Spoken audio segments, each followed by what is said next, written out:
Muito boa tarde a todos. Hoje é o nosso encontro do grupo de neurobiomecânica, do dia 1º de setembro de 2021, e hoje teremos a oportunidade de assistir a apresentação do Bruno Pasqualini, né? Lembrando que o Bruno Pasqualini é mestrando do programa em Ciências da Reabilitação aqui da Federal de Juiz de Fora.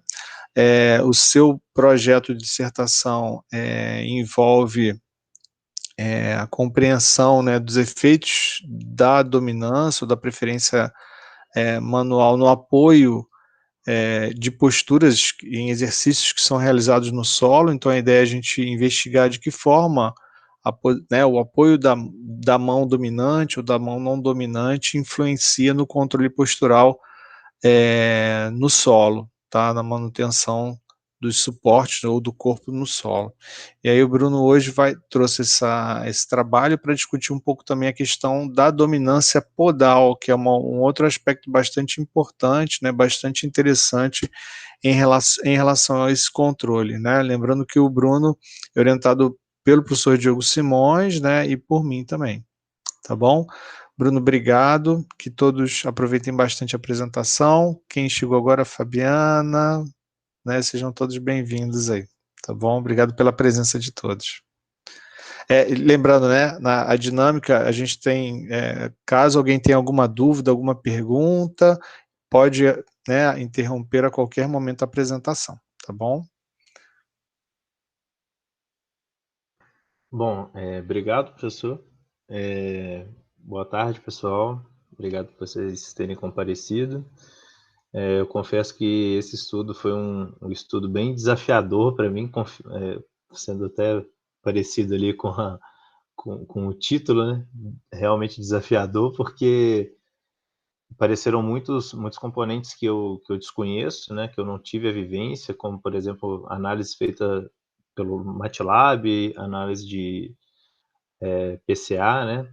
E então, assim, pode ser que eu precise da ajuda de vocês e eu também quero estar aprendendo bastante aqui com isso, porque de repente eu posso agarrar em alguma coisinha aqui, então eu conto aí com os craques aí do MATLAB aí. Bom, pessoal, então o artigo é intitulado, né, como os efeitos da dominância das pernas sobre o controle postural ao realizar exercícios desafiadores de equilíbrio. Bom, em humanos, a preferência de usar um lado do corpo para tarefas unimanuais, ela já é bem reconhecida, né, como um aspecto evidente do controle motor humano. Esse fenômeno reflete a assimetria bilateral nos circuitos de controle motor entre os hemisférios direito e esquerdo, visto nos membros superiores e inferiores. Isso ocorre tanto nos membros superiores como nos membros inferiores. Para o membro superior, a lateralidade é geralmente definida pela habilidade, né, de escrever com certa competência. E o desenvolvimento da lateralidade é atribuído a especializações distintas do sistema neural subjacente, de controle neural subjacente, como, por exemplo, na hipótese de dominância dinâmica, relatada por Seinberg, onde ele afirma que o sistema dominante é especializado em controlar a trajetória do membro, ou controle preditivo, que ele também chama, enquanto o não dominante se especializa no controle da posição do membro, ou controle também chamado de controle de impedância. Bom, ao contrário dos membros superiores, os membros inferiores têm as funções de suportar o peso do corpo, né, e realizar a locomoção, que de certa forma requer uma coordenação eficaz entre as pernas. Possivelmente, como resultado, a lateralidade dos membros inferiores parece ser muito mais dependente da tarefa do que dos membros superiores. Vários estudos já relataram que a perna preferida difere entre tarefas dinâmicas, como por exemplo, né, chutar uma bola, e tarefas estáticas, como por exemplo, se equilibrar. E a lateralidade dos membros inferiores também é interessante do ponto de vista epidemiológico, uma vez que a dominância das pernas tem sido relatada como um fator de risco interno para lesões de membros inferiores relacionados ao esporte.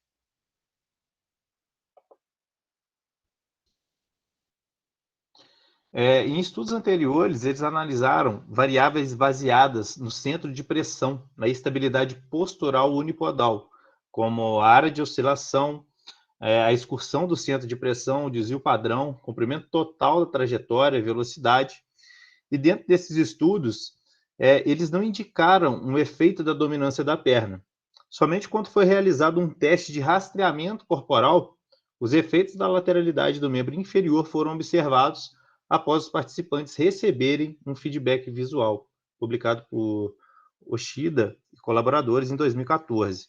Bom, o feedback visual, né, pode fazer uma certa diferença, visto que o processamento da informação visual também é distribuído de forma assimétrica entre os hemisférios cerebrais, o que poderia, então, interagir com as assimetrias neurais, causando certa lateralidade do controle motor.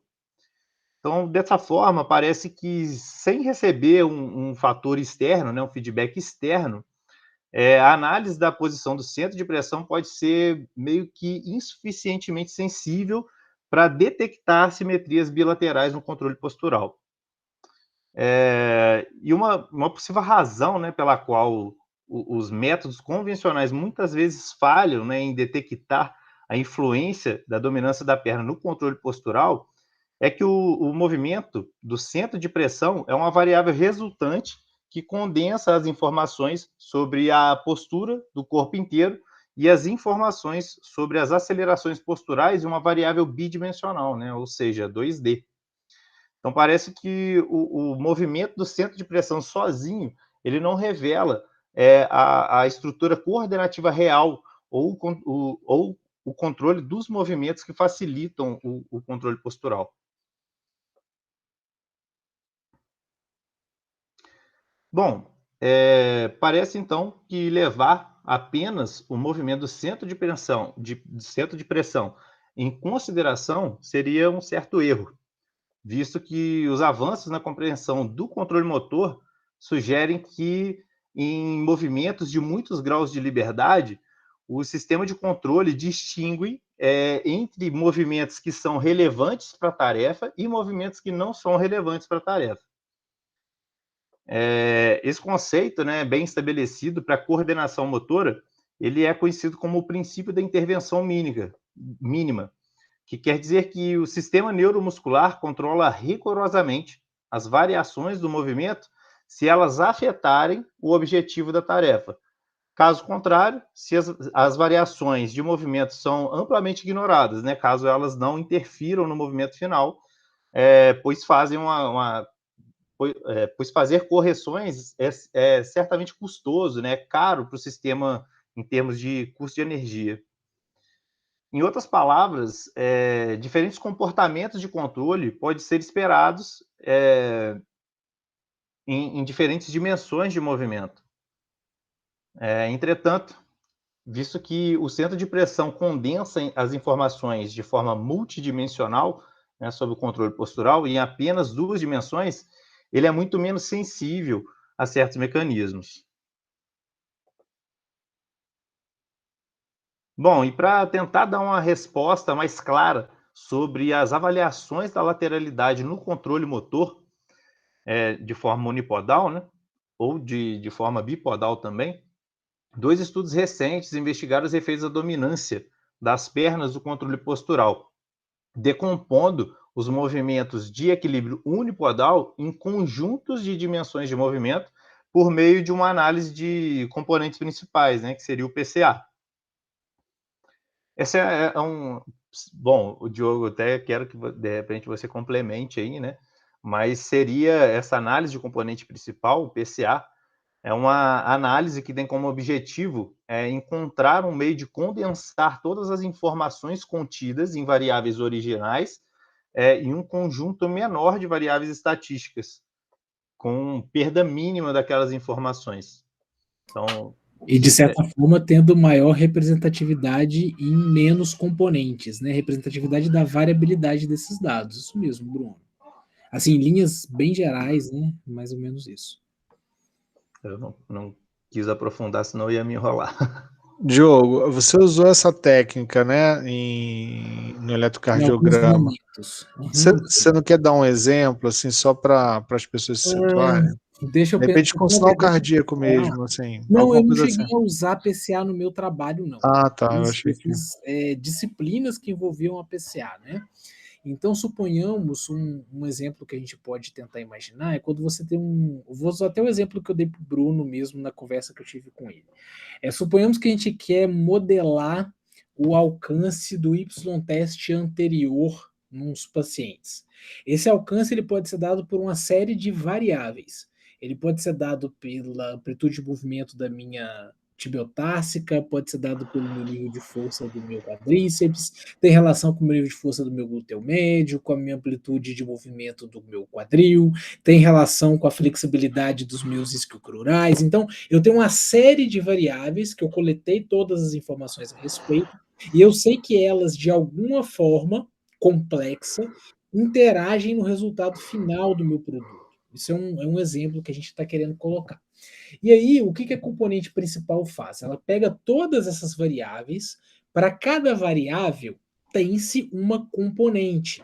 Então, ele vai extrapolar, ele vai tentar maximizar a variabilidade dessas variáveis, por assim dizer, de modo a diminuir a quantidade de componentes que descrevam o total da variabilidade desses dados.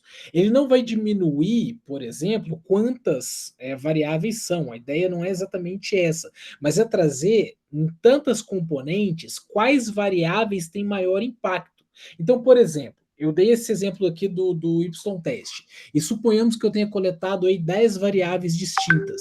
Então eu sei que eu terei 10 componentes principais a analisar. Mas que nos meus dados eu vi que das 10 componentes principais, as 3 primeiras, elas condensam 98% da variabilidade dos meus dados. Então elas são as mais importantes. Então nessas 3 componentes, eu vou ver os pesos para cada uma dessas variáveis e vou identificar como que elas contribuem para esses meus dados. Isso é uma forma de você avaliar. Existem outras formas que o pessoal usa também, até em cinemática, que é para pegar o ciclo, né, de 0 a 100%, e identificar possíveis pontos onde haja maior variabilidade. Esse tipo de aplicação, a gente até brincava, né, com o meu orientador, discutiu um pouco sobre a validade disso, porque feria alguns pressupostos da análise de componentes principais, enfim. Mas isso é extensivamente utilizado também como forma de análise. Então, dentro do que a gente já viu até agora, isso lembra muito, assim, não é exatamente igual, mas o conceito é muito parecido com aquilo que o Henrique apresentou antes para a gente das sinergias. Então, na verdade, assim, sem querer falar qual que foi baseado em qual, né? Mas o conceito é muito parecido. Se o Henrique discordar, me corrija, por favor, tá, Henrique? Mas assim, a ideia é exatamente essa: você resumir a uma ou duas, três componentes, a maior parte da variabilidade dos dados, e nessas componentes você identificar quais variáveis têm maior peso, maior importância.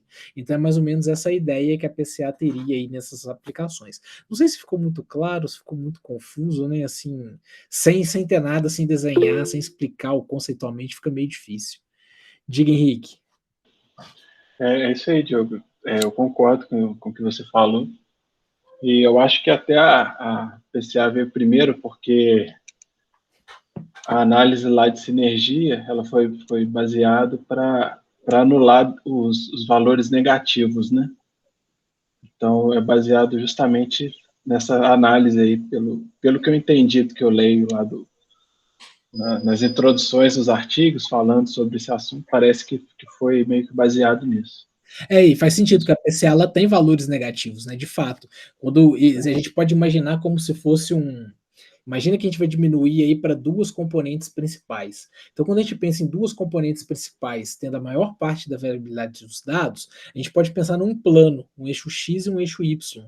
Então, de acordo com os pesos, você vai tirando as setinhas com as magnitudes de cada uma das variáveis que interferem no seu desfecho final. Então, assim, sem ter um material formal sobre PCA, é meio difícil explicar para quem nunca viu, um negócio meio, assim, abstrato, né? Eu concordo que ficar falando, assim, é meio abstrato. Mas tem muita coisa interessante, uma técnica que dá para fazer uma aplicação bem legal para a gente identificar essa importância de determinadas variáveis dentro de um espaço multidimensional. Você tem que essa relação ela é muito complexa, ela não é uma relação 100% linear. Então, dentro dessa complexidade, dessa não linearidade, a PCA é muito interessante para ver essa importância de variáveis em um conjunto multidimensional, por assim dizer. Quando eu falo conjunto multidimensional, é com múltiplas variáveis que vão ditar aí o comportamento de um único desfecho, igual o exemplo que eu dei para vocês, que é o desempenho num teste em função de uma série de outros parâmetros. Segue lá, Bruno, fica à vontade.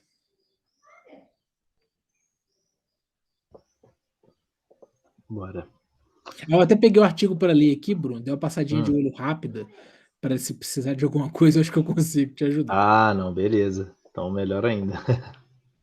Bom, então o primeiro estudo, né, desses dois, que foram também publicados pelo mesmo grupo, intitulado Como a dominância dos membros inferiores influencia os movimentos de controle postural durante uma postura unipodal. Ele teve como objetivo, então, avaliar a assimetria bilateral no controle postural durante a posição unipodal entre as pernas dominante e não dominante, usando uma nova abordagem de análise baseada em PCA. E como resultado, eles não obtiveram diferenças na estrutura coordenativa, nem para a preferência da perna dinâmica, nem para a estática. No entanto, as variáveis que caracterizavam as assimetrias nas acelerações posturais apresentaram diferenças significativas em movimentos principais, que eles chamam de MPs específicos. Já no outro estudo, né, que foi um estudo piloto também do mesmo grupo, eles intitulado, né, a dominância da perna como um fator de risco para lesões do membro inferior, de lesões dos membros inferiores em esquiadores, né?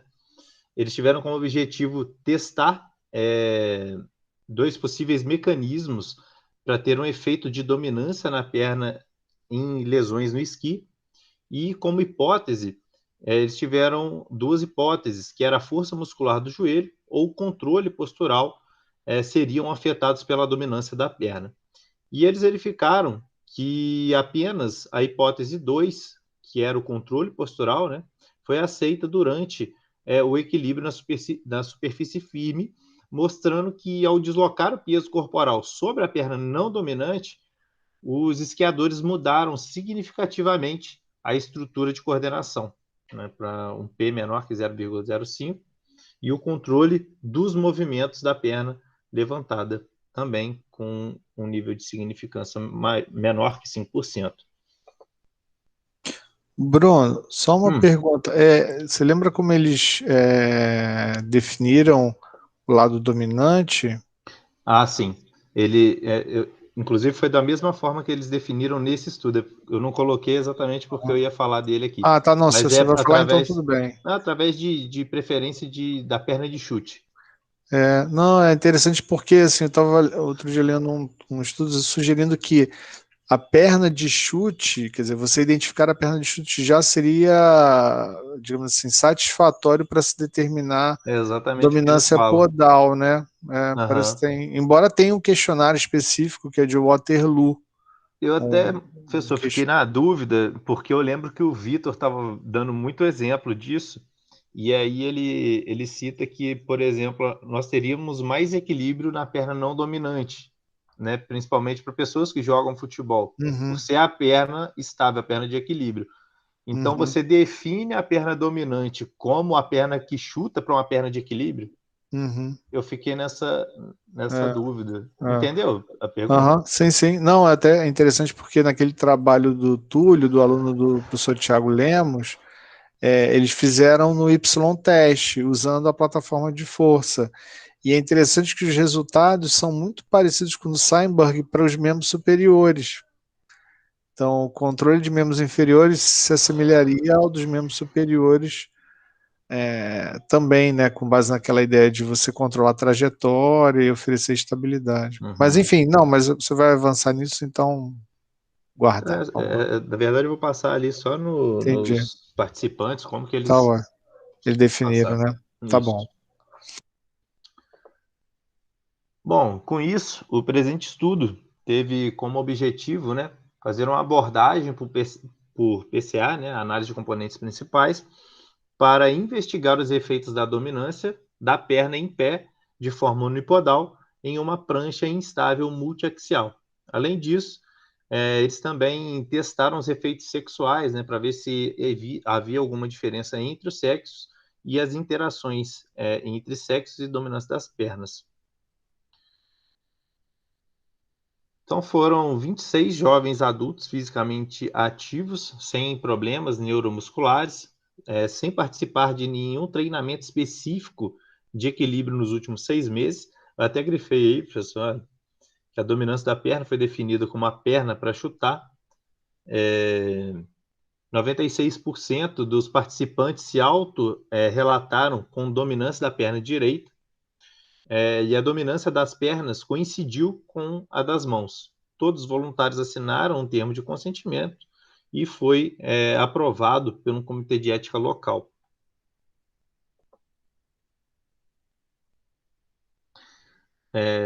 Em termos de equipamentos experimentais, né, foi utilizado um sistema de rastreamento de movimento com 8 câmeras, com a taxa de amostragem de 250 Hz, 39 marcadores reflexivos. Os marcadores foram fixados na pele do participante de acordo com uma configuração do marcador Plungite. A magnitude do erro do sistema nas tarefas dinâmicas foi inferior a 2 milímetros, e uma plataforma instável multiaxial foi usada no estudo, com 40 centímetros de diâmetro, permitindo que ela se inclinasse em todas as direções. Essa aí é a plataforma que eles utilizaram para realizar.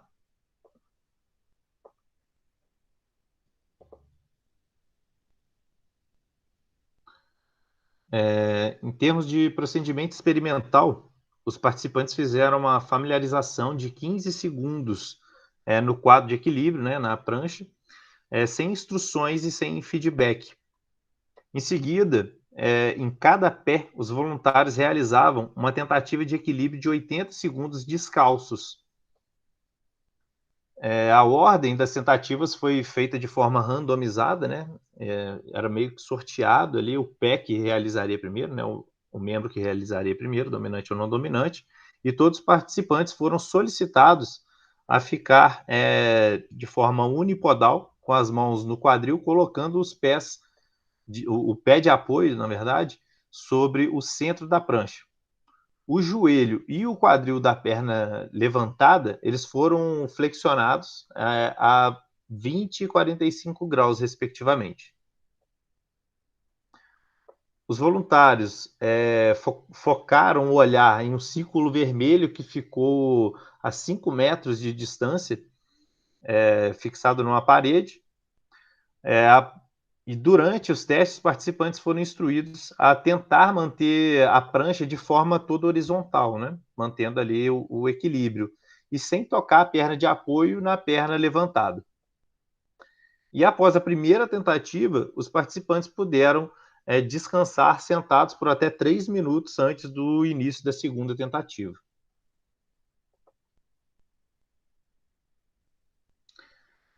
Aqui já fala mais agora dos processamentos, né? Dos pré-processamento dos dados cinemáticos que foram realizados. Todo o processamento dos dados foi realizado em MATLAB, e as etapas de pré-processamento e a análise de PCA foram realizadas com base em estudos anteriores. Quando houve algum gap ali na trajetória dos marcadores, esses gaps foram preenchidos ali por uma técnica de reconstrução baseada na PCA. Uma análise de PCA também foi conduzida após normalizar, ponderar e agrupar os 60 segundos intermediários de cada tentativa de equilíbrio, e os 60 segundos médios foram selecionados para evitar movimentos relacionados à acomodação ou à impaciência, né, no final do exercício.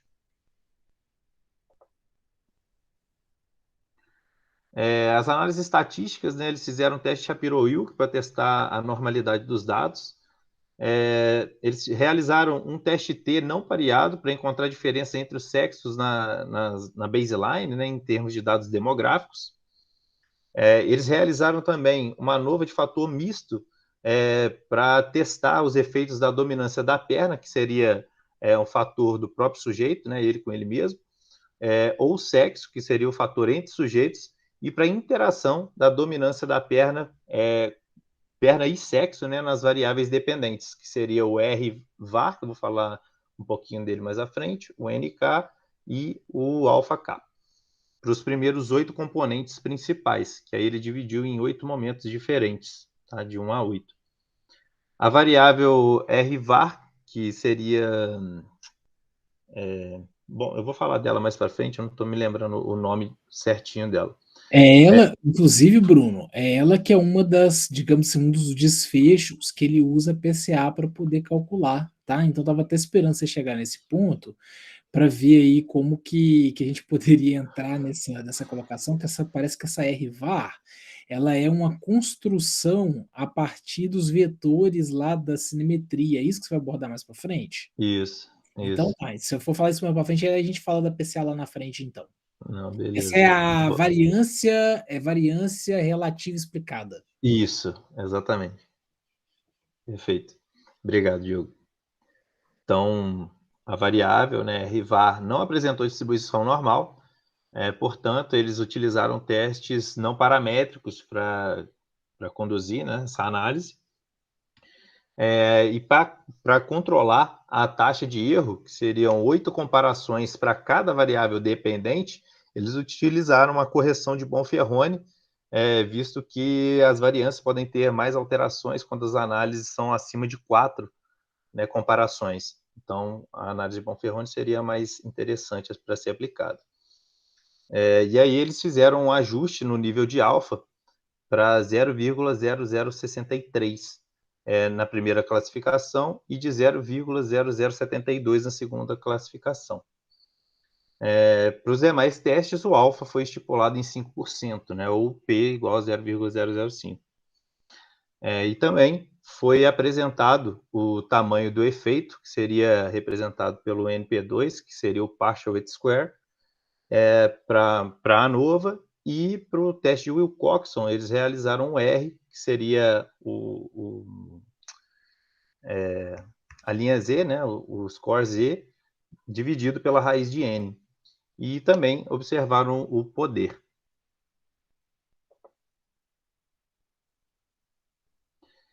Bom, resultados. Características dos primeiros 8 movimentos principais. Então, todos os participantes foram capazes, né, de completar os testes de equilíbrio no podal, na plataforma estável, sem cair, né, ou levar um passo à frente. Então, nessa tabela, né, que é a tabela 2, ela mostra a variância relativa explicada, né, Diogo? Isso aí. Seria o R-var, que está na coluna 2, o plano de movimento principal, que está na coluna 3, e uma interpretação quantitativa dos movimentos predominantes, que está na coluna 4. Dos primeiros 8 movimentos, né, movimentos principais ali. Bruno, é até interessante que eu acho que esses 8 movimentos principais, eu acho que é o que ele tira lá das componentes principais. Então repara que se você somar essa variância relativa explicada, elas dão 94%, né, da variância postural. Exatamente, isso aí. Então, e você vê que a primeira e a segunda componentes principais aí, elas praticamente respondem por quase 70% da variabilidade dos seus dados. Uhum. Então, ele vai justamente, talvez é o que ele está querendo dizer, que a maior parte dessa variabilidade acontece aí no plano frontal, no direção médio-lateral, no plano sagital, e com as respectivas estratégias sendo identificadas e quantificadas. Então, a componente principal, ela é interessante porque ela vai determinando o quanto cada uma dessas estratégias pesa para o controle total. E esse RVAR, eles estimaram utilizando os marcadores da cinemetria.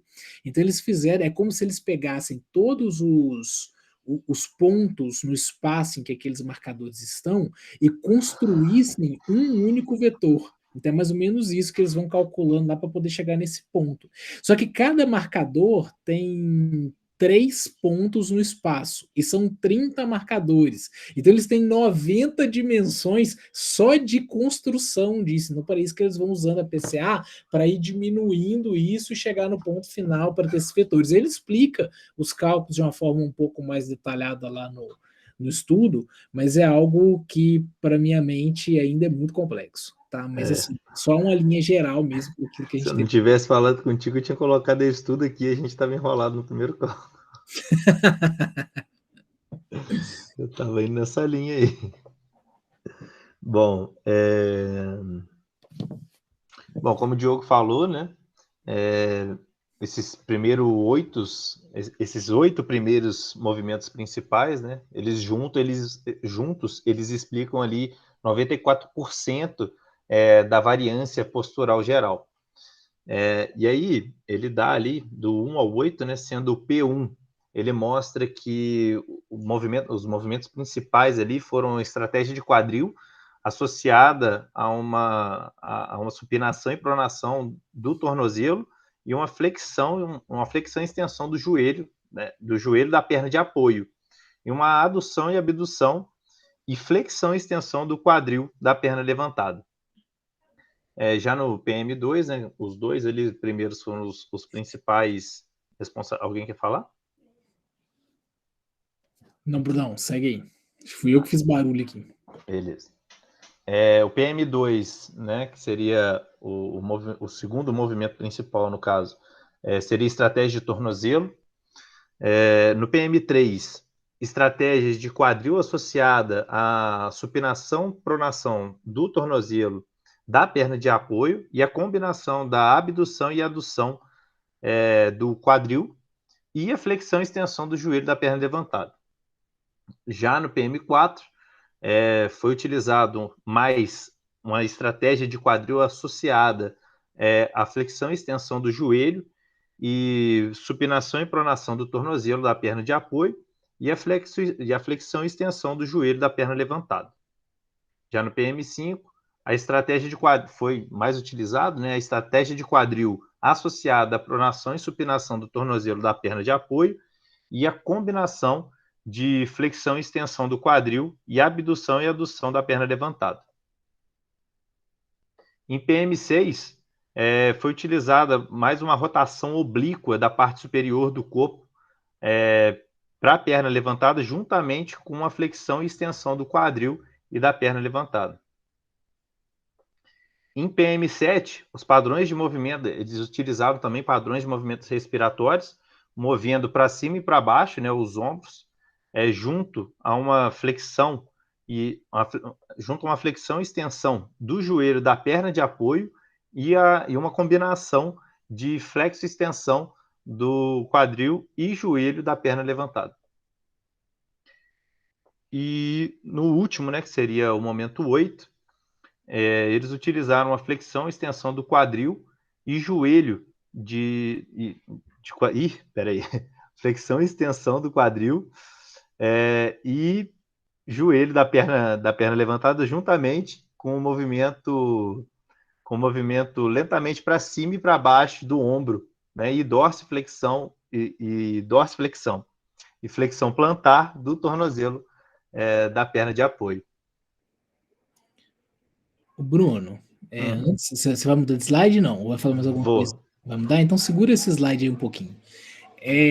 O que eu acho mais interessante, pelo menos quando a gente está discutindo na disciplina de fisioterapia musculoesquelética, a gente tenta abordar sempre essa complexidade dos movimentos e da realização das ações motoras, que isso nunca é de uma forma única, exclusivamente linear. E eu acho que é isso que vocês estão vendo. Olha que interessante o componente 7, como ele fala dos padrões respiratórios interferindo na variabilidade do movimento.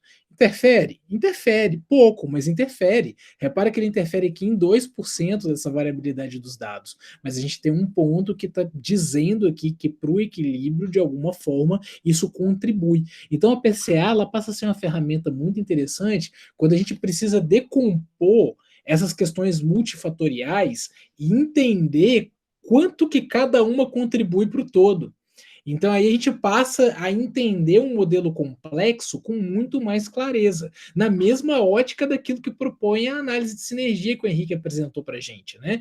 Só que numa ótica lá que o Henrique trouxe, aquela questão do quanto de drive comum talvez nós tenhamos para músculos que desempenham o mesmo movimento. Então aí a gente está pensando nessas ferramentas matemáticas como uma forma de compreender aquilo que a gente tanto fala de estratégias motoras complexas e que a gente não tem como descrever. E aí a gente vê que uma forma objetiva da gente conseguir trazer essa descrição até de forma quantitativa, né? E dá para a gente realmente perceber isso, porque numa estratégia de equilíbrio, o que a gente mais espera? Uma estratégia de quadril junto com tornozelo, sendo responsável pela maior parte dessa estabilidade, né? E é exatamente o que apontou aí, 70% da variabilidade. Então, achei bastante interessante a gente pensar isso e quando tiver em mente aí ideias para poder desenvolver, lembrar que tem a PCA aí que pode ajudar a gente a responder perguntas bastante interessantes e complexas, né? Sem ter que fazer aquilo tudo de conta, tá, Bruno? O computador faz pra gente. Achei desnecessário colocar aquilo tudo. Não é necessário. Tô brincando. Eu poderia falar, as contas o software faz. Depende de onde vai publicar. Pode ir aqui? Manda ver, filho. Obrigado. Eu que agradeço. Bom, aqui nada mais é, né, uma figura ali da visualização daqueles 8 movimentos principais. E aí ele mostra aqui que as linhas, né, e os pontos cinza e preto mostram as posturas extremas, né, em direções opostas. E para os componentes de movimento de ordem, ele chama de ordem superior, a amplitude de movimento foi amplificada artificialmente para uma melhor visualização. Então, que parece que é como que os indivíduos reagiram durante os 8 movimentos. Seria isso, Diogo? Desculpa, Bruno, eu não entendi sua pergunta. Você repete de novo, por favor? Dê uma picotada aqui para mim. Essa figura, né? Ela retrataria, então, os 8 movimentos de acordo com... Sim. Lembra aquilo que eu comentei? Que você tem lá os seus 30 marcadores, cada um daqueles 30 marcadores tem 3 coordenadas no espaço. Então é como se ele usasse os movimentos testados e decompusesse todas essas 90 dimensões que ele tem a partir dos 30 vezes 3, aí, 30 marcadores e 3 pontos no espaço. Então, para cada um deles, ele foi verificando essa questão da variabilidade. Isso está mostrando quais são esses movimentos mesmo que foram considerados. Tá? Esse aqui é só um exemplo mesmo. Eu entendi.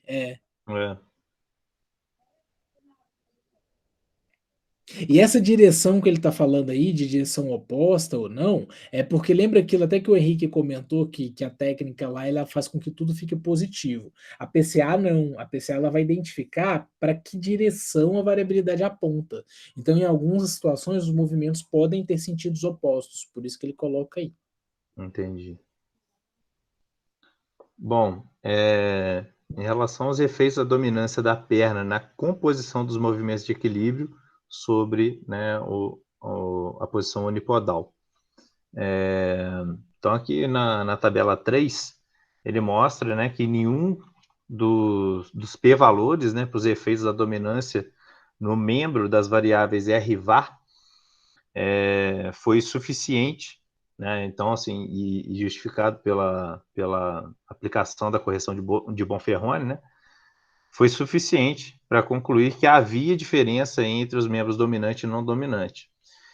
No entanto, né, quando a gente olha o equilíbrio da perna não dominante, mostrou uma tendência a usar mais oscilação antero-posterior do tornozelo, que seria o P2, PM2, né, em comparação com o equilíbrio da perna dominante. Então, a gente tem aqui o ND, né, que seria o não dominante, e o dominante. Então, o dominante ele mostra não mostra que o p-valor ele foi superior a 5%, né, de significância, foi menor do que 5%, não, na verdade ele foi menor, né, do que 5%, então ele mostra que há uma certa diferença entre o lado dominante e não dominante no PM2. Aqui ele mostra o tamanho do efeito pelo partial weight square, que deu 15%. Que é um tamanho de efeito relativamente pequeno, e um poder observado de 52%, que é considerado intermediário. Médio, na verdade, né? Desculpa. Já na tabela... Oi. Rapidinho. Então, ele só encontrou diferença para o segundo movimento. Exato. Né? Uhum. Que é o movimento da estratégia de tornozelo. De tornozelo, né? Exato. Beleza. Então, ele só encontrou que a dominância pode ser relativamente importante para a estratégia de tornozelo na atividade proposta. Porém, com um tamanho de efeito baixo, um poder de teste baixo, tá? Uhum. Isso mesmo, né? Confere. Isso, exato. Obrigado. Nada.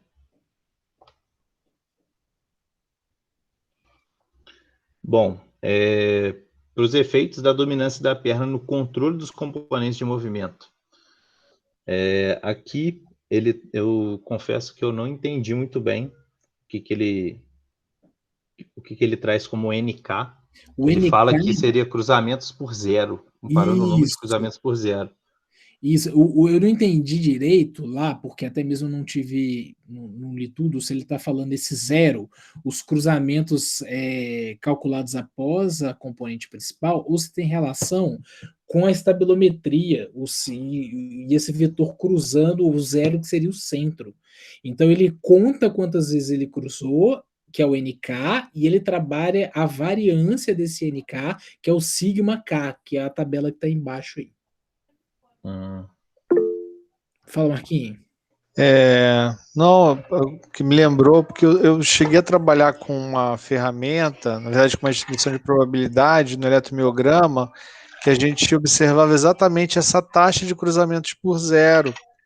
E acaba que ela revela uma medida, desculpa os cachorros aqui, uma informação que presta digamos assim, detalhes sobre o comportamento no tempo, né, e no domínio da frequência também, né, porque se ela cruza muitas vezes, né, no mesmo intervalo de tempo, você vai ter componentes de mais alta frequência no sinal, e isso também, no caso do eletromiograma, né, um intervalo muito grande de cruzamentos por zero normalmente se associava com uma amplitude maior também, enfim. É interessante, estou tentando, né, fazer uma... faz sentido isso que você está falando. Ele coloca aqui no texto que uma das interpretações por um alto NK seria que o controle, o sistema de controle motor intervém mais. Então, quanto mais alto esse NK, sugere-se que componentes de movimentos específicos foram mais controlados de forma rígida. Então é aquela variabilidade mais fina ali ajustando. Está no... Que página é essa? Página 5, Bruno, depois se você quiser ver alguma coisa nesse sentido. E aí ele coloca, tem uma outra variável aqui que honestamente agora eu não sei, que é o PA de K, que eu tenho que buscar, que é de onde ele tira isso. E agora eu tenho que buscar aqui. Ele está chamando de aceleração, ó. A primeira... Tá ali na legenda. The first Tô olhando age. a legenda do Bruno, né? Eu tô olhando aqui no texto. Tá ali na legenda. Isso mesmo, isso aí, deve ser isso mesmo, das acelerações, verdade. Porque uma taxa elevada de cruzamentos por zero significa que o sujeito está muito rígido e está oscilando muito rapidamente em torno daquele ponto. Ó, Né? na mesma página 5 ele coloca assim, em analogia com a mecânica newtoniana, né, que o PP de K são as velocidades principais e o PA são as acelerações principais. E o PA ele vai quantificar a aceleração dos movimentos posturais. Então, acho que é isso mesmo que está trazendo aí para gente. Diga, Renata.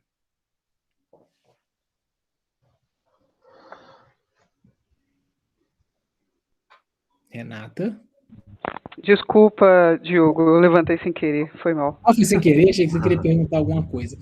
Tá joia. E aí, eu acho que dentro dessa questão da aceleração, ô Marquinhos, você pode ter, dependendo da mudança do movimento, acelerações que sejam positivas, na hora que você freia, você tem aceleração negativa, e nesse sentido ele vai cruzando o zero. Então, quanto mais essas variações, maior estratégia de intervenção acontece no sistema. Faz sentido? Parece que sim. Vitória? Oi, eu só não tinha entendido muito bem no começo, aí agora vocês discutindo, eu acho que eu entendi, só quero confirmar. Esse NK é o número de cruzamentos por zero, é no eixo zero? Tipo, no espaço, tipo, de um ponto? Pelo que eu entendi, Vitória, tem relação com a aceleração. Então, se você pensar num único eixo onde você tem essa representação zero, sim, seria momentos onde ela se torna positiva e negativa. Então, em um determinado momento ela está positiva, significa que você está aí na frente. E aí, de repente, se você vai perder o seu equilíbrio, você precisa reduzir essa aceleração para poder se equilibrar. Então, nesse momento, a sua aceleração se torna negativa. Só que se você tem arcos de movimento mais amplos, você demora mais tempo para fazer esse cruzamento. Consequentemente, você tem menos cruzamentos. Então, se você tem maior controle e oscila num espaço mais curto, você faz esse cruzamento mais vezes. Por isso que você tem maior intervenção do sistema. Entendi. Obrigada. Nada. E uma coisa interessante, que quando a gente estudou isso no eletromiograma, esse fenômeno, pelo menos para o eletromiograma, ele não seguia uma distribuição normal. Ele seguia uma outra distribuição de probabilidade, que é chamada Weibull. E eu acho que o dele aqui não seguiu o normal também, não. Acho que o Bruno falou, né? E testou lá, eu acho que não seguiu o normal. Ela é assimétrica, ela tem... É bem interessante. Assim, eu não sei até que ponto esse desvio padrão é tão grande assim em termos de variabilidade. Mas se não for uma distribuição normal, né, de repente ele seria melhor representado por mediana. Né? Ah, tá, sim, sem dúvida. Sem dúvida. Deveria ser, mas não espere muito preciosismo assim. A gente cobra, mas eu acho que muitos artigos acabam passando. Eu já contei uma história para vocês uma vez que a gente fez um artigo que estava tudo caminhando para testes não paramétricos, tudo bonitinho. O revisor mandou para a gente pedindo para trocar mediano, intervalo interquartil por desvio padrão e média. Eu disse, meu filho, mas eu vou brigar com ele? Não vou, senão o artigo não sai. Vou falar assim, você está errado, não posso, né? Enfim. Então, mas é verdade, Bruno. Se fosse. Aí, se a distribuição não for realmente normal, o interessante seria que fosse mediana, intervalo interquartil. Posso prosseguir? Por favor, querido, obrigado. É isso, eu que agradeço. Gente. Tenha ajudado aí a trazer para discussão. Como é que é? Espero que tenha ajudado alguma coisa a trazer para discussão. Ainda bem que vocês estão aí. Vocês não estão aí para contribuir, eu não sei como é que eu ia explicar isso aí, não. A gente joga a bomba na sua mão e sai correndo? Sacanagem, né? Bom, então, trazendo para a discussão, né? A primeira hipótese que previa que os efeitos da dominância das pernas poderiam surgir. A gente acabou não mostrando aqui, né? Que a NK ela teve uma diferença é mostrada na 3 aqui, né? Então, seria na aceleração 3 entre o lado dominante e não dominante, né? E aqui a gente já tem um poder mais alto, né, de 83%. Então, aí eu não sei Se a se... aceleração tiver relação lá com os movimentos, né, a gente poderia pensar que ela é importante, então, para a terceira componente, que explica até razoavelmente, acho que dá 7%, se eu não estiver enganado, se minha memória não estiver falhando. Quer ver? Volta uns slides para trás aí, volta lá no RVAR, Bruno. Só para a gente relembrar qual que é essa componente. As outras estão muito lá embaixo. Que? Isso. Aí, 7. 7,6. Exatamente tão ruim assim, não. Isso mesmo aí. Então, E um desvio padrão também bem grande, né? Sim, Em relação à variável, verdade. ao ponto principal, né? A média. Uhum. Não, verdade, mas ainda assim, se considerar, não chega aos 26 da segunda, entendeu? Uhum. Mas é isso mesmo, isso mesmo. É onde a aceleração vai ser importante seria nessa diagonal aí anterolateral, que seria o plano de movimento estudado. Fora isso, ela vai ser importante em coisas não tão significantes, né? Que está mais lá para baixo, na componente 6, na componente 7. Então a variabilidade é muito pequena. Perfeito. Tem importância? Tem, mas é pouco, entendeu? Digamos, num sistema complexo, ela participa, mas participa pouco. O tamanho do efeito foi pequeno lá também. Sim, sim. Ah, mas nessas situações, Bruno, é muito comum, porque como você está trabalhando com diversos fatores que constroem uma variável final, os efeitos serem pequenos em todas, para que o efeito somado seja maior. É Entendi. comum isso acontecer. Perfeito. Obrigado, tá, Diogo? Imagina. Tô falando demais, né? Segue lá. Não, que isso. Contribuindo muito. Então, como já comecei, né? A primeira hipótese previa que os efeitos da dominância das pernas poderiam surgir como uma diferença na estrutura coordenativa dos movimentos posturais entre as pernas. Os resultados do presente estudo, né, não permitiram uma conclusão irrefutável sobre essa hipótese. Nenhuma significância estatística foi encontrada. Já a segunda hipótese previa que a dominância das pernas poderia surgir em diferentes características de controle em componentes específicos do movimento. Eu acabei copiando, né? Na verdade, fui escrevendo e acabei escrevendo o nosso, como se eu tivesse feito, mas no estudo deles, os resultados corroboram com a hipótese e eles encontraram um efeito significativo no PM3 e as tendências estatísticas para as variáveis de controle derivadas dos movimentos principais 3 e 6. E esse controle... e outro resultado que eu acabei nem colocando, né, porque eles também não colocaram nenhuma tabela, que entre os sexos não houve diferença nenhuma. E esse controle diferente surgiu em componentes de movimentos específicos, mas não em todos, concordando com o princípio da intervenção mínima.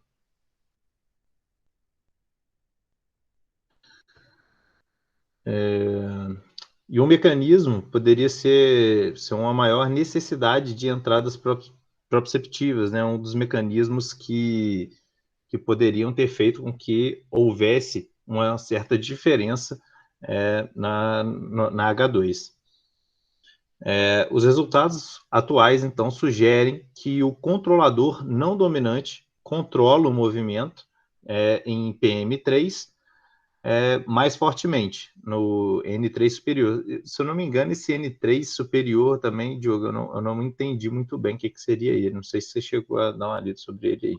Não, sobre o N3 eu não vi, não. Porque ele fala N3 superior e inferior.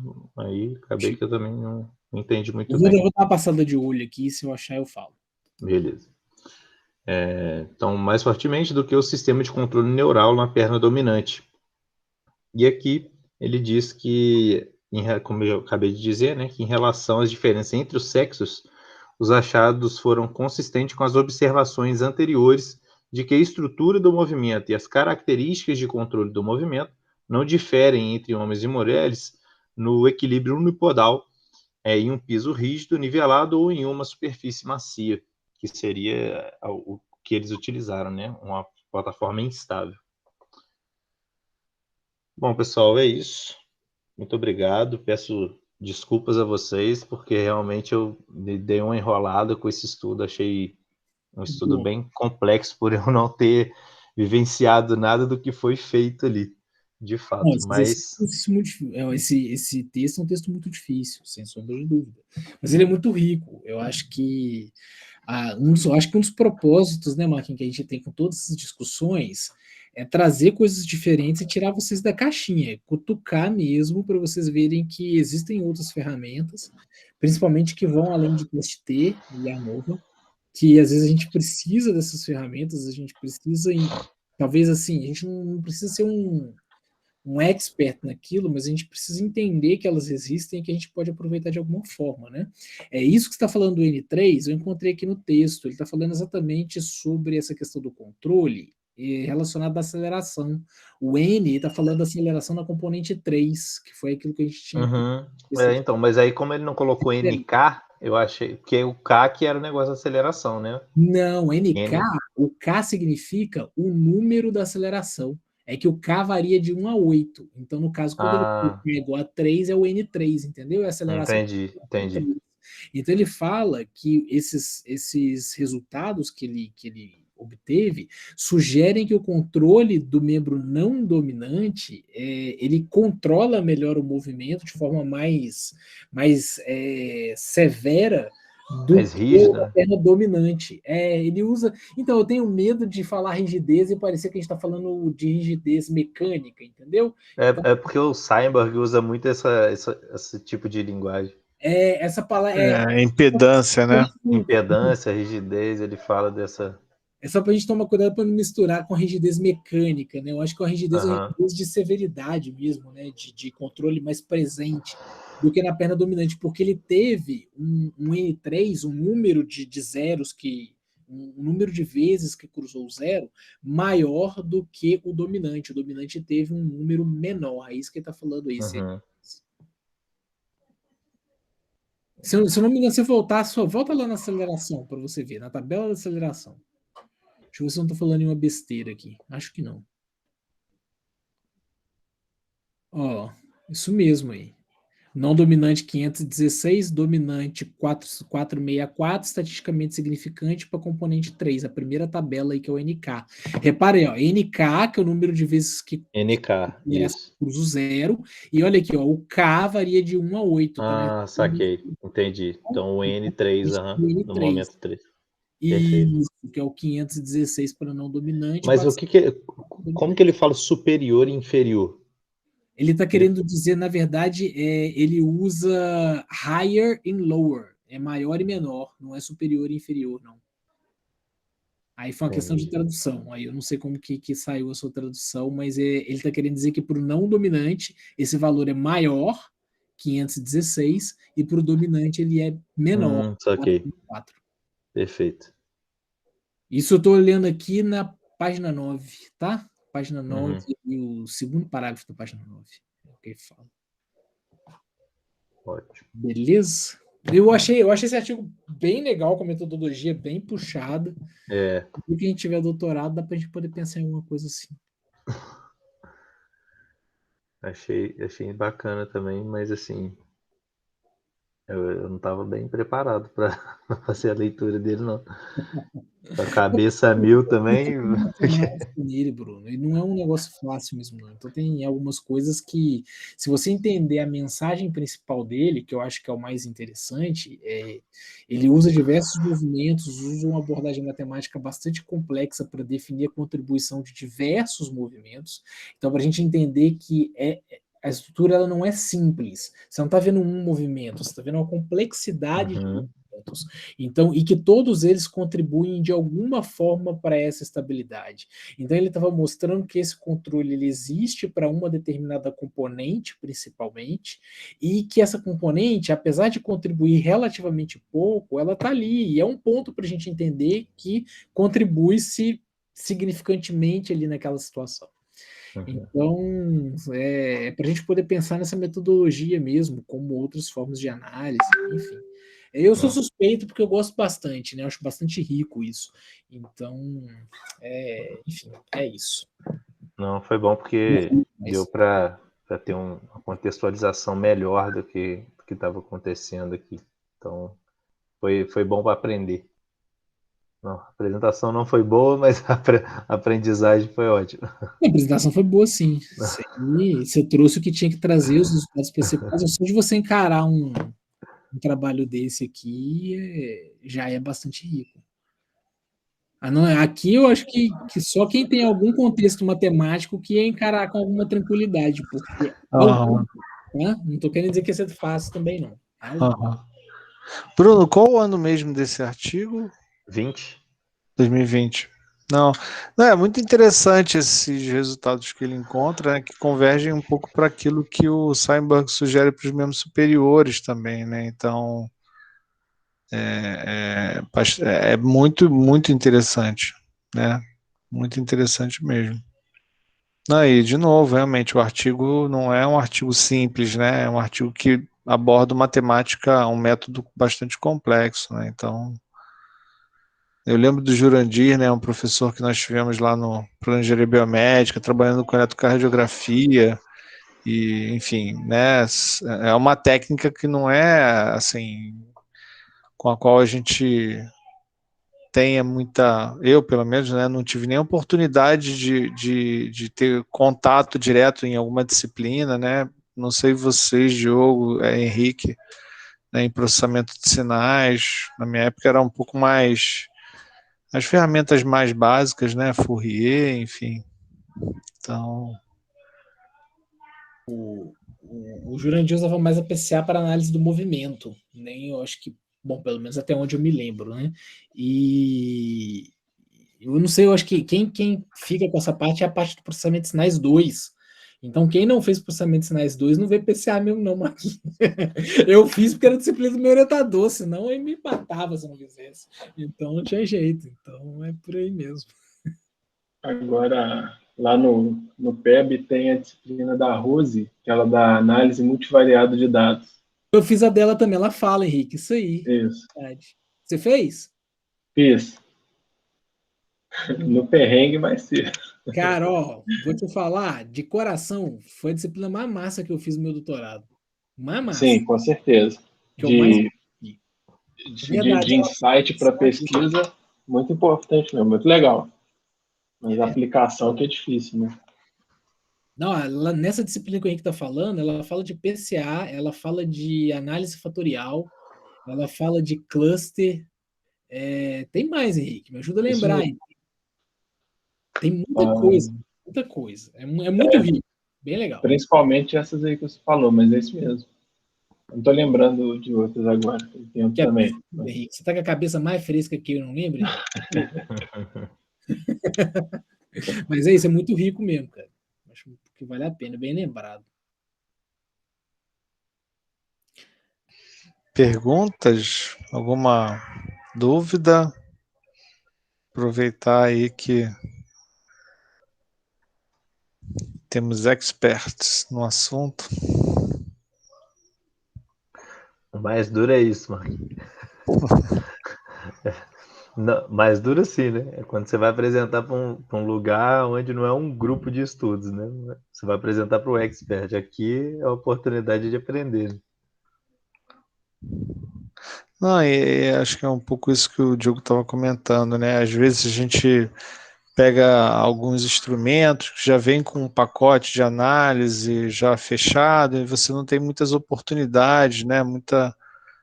Muita flexibilidade. Então, nesse caso, há necessidade, às vezes, de você olhar o seu dado num outro ambiente, testando outras ferramentas, né? A gente vê isso, os instrumentos que a gente tem normalmente na clínica, eles não dão essa oportunidade de manobra, embora até existam um outro instrumento que a gente tem contato, imagino que o Henrique tenha contato, o Diogo, Biopac, né, que é um sistema de aquisição de sinais biológicos que tem várias ferramentas muito interessantes, mas são casos raros, assim, a maioria normalmente é bem limitada. Então, realmente, aí você tem que, né, fazer as análises no ambiente tipo MATLAB, né, enfim, e aí você tratar o seu dado de uma forma mais independente, né, então, mas tem que ter essa fundamentação teórica, né.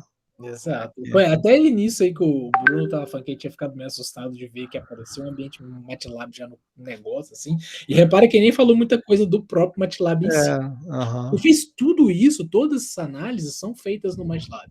Então, quando ele pega e calcula essas análises de componentes principais, o próprio MATLAB que faz isso pra gente. Então, só que para você, eu acho que isso que o Marquinhos falou é que é muito interessante. Você não vai pegar um negócio ali que tá fechadinho, amarradinho. Então, se você não conhece, você não tem ideia do que faz, você não consegue chegar nessa abordagem. Então, por isso que é bem, bem interessante. Renata, quer perguntar alguma coisa?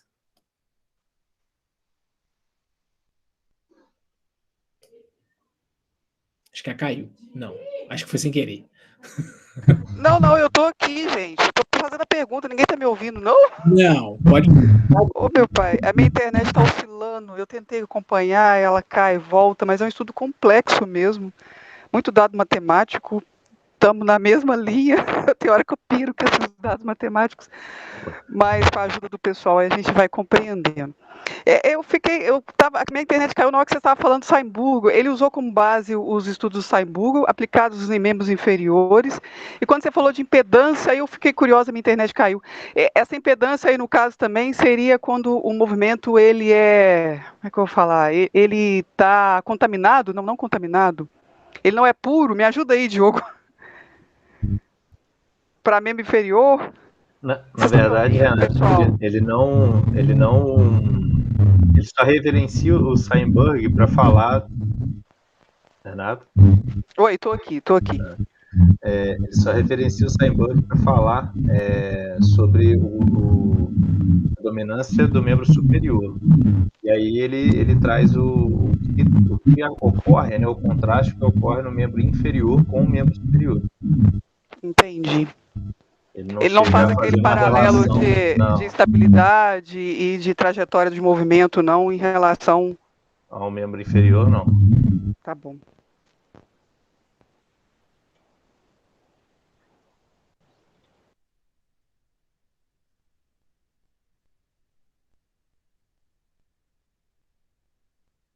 Mais alguém? Não?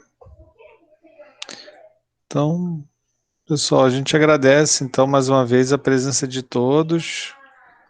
Na próxima semana teremos o André, né? E a gente, mais uma vez, então, agradece e esperamos revê-los aí na próxima semana. Tá? Muito obrigado, Bruno. Uma excelente apresentação.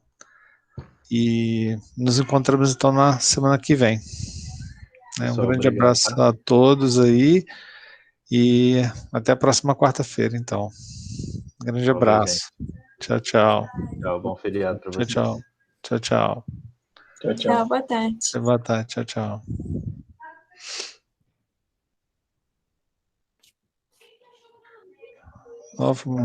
Muito massa. Vou interromper a gravação aqui.